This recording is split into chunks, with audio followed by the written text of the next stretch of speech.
and gentlemen. He's big, he's back, and he's certainly not boring. Mr. Christopher Caton. Estimates just for the Queensland flooding between 10 and 30 billion. In economic terms, as well as perhaps human terms, this is the biggest economic natural disaster we've ever had.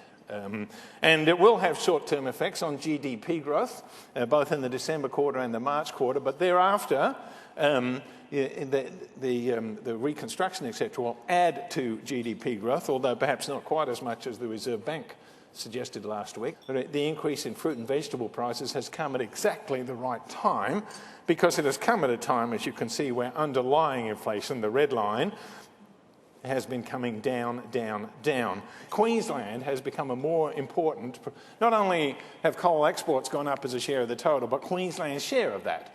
Now, coming to the Australian economy, it's been a great year for the labour market. I suggested we disappointed on GDP growth, but there's no question we shut the lights out in the labour market. We've added, I think, 350,000 more jobs in the past year. You can see that in the red line, and the unemployment rate has come down, down, down. The single biggest reason why the median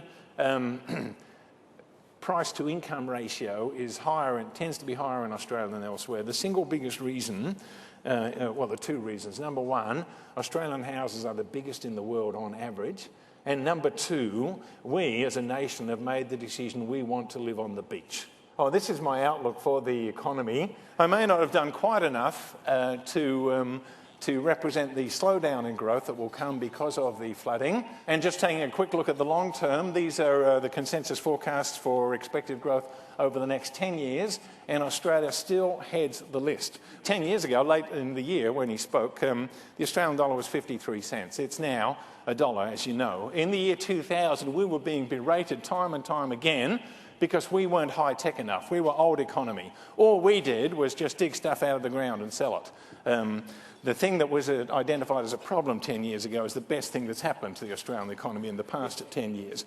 But in the year 2000, numbers 1 and number 2 here, China was our 6th biggest export market. In the year 2000, we sold more stuff to New Zealand than we sold to China.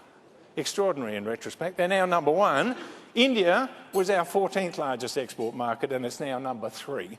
I think short term, the outlook for the market and share markets in general doesn't look too bad. As you know, the US share market went up in January, and the so-called January effect says if it goes up in January, there's like an 80 to 85% chance that it'll be up for a year.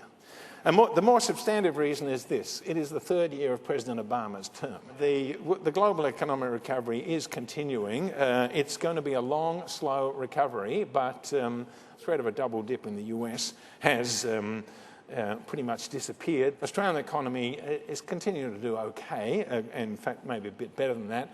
The flooding and other weather events will have a temporary effect on the data, but there's no change to Australia's economic growth prospects. Partly as a result of that, rates should eventually rise further and the exchange rate's overvalued, and what that means is the rest of the world's on sale for Australians, be they online shoppers or investors or travellers. And my final point, the share markets are still cheap right now, and as I said, history suggests that's the best time to buy.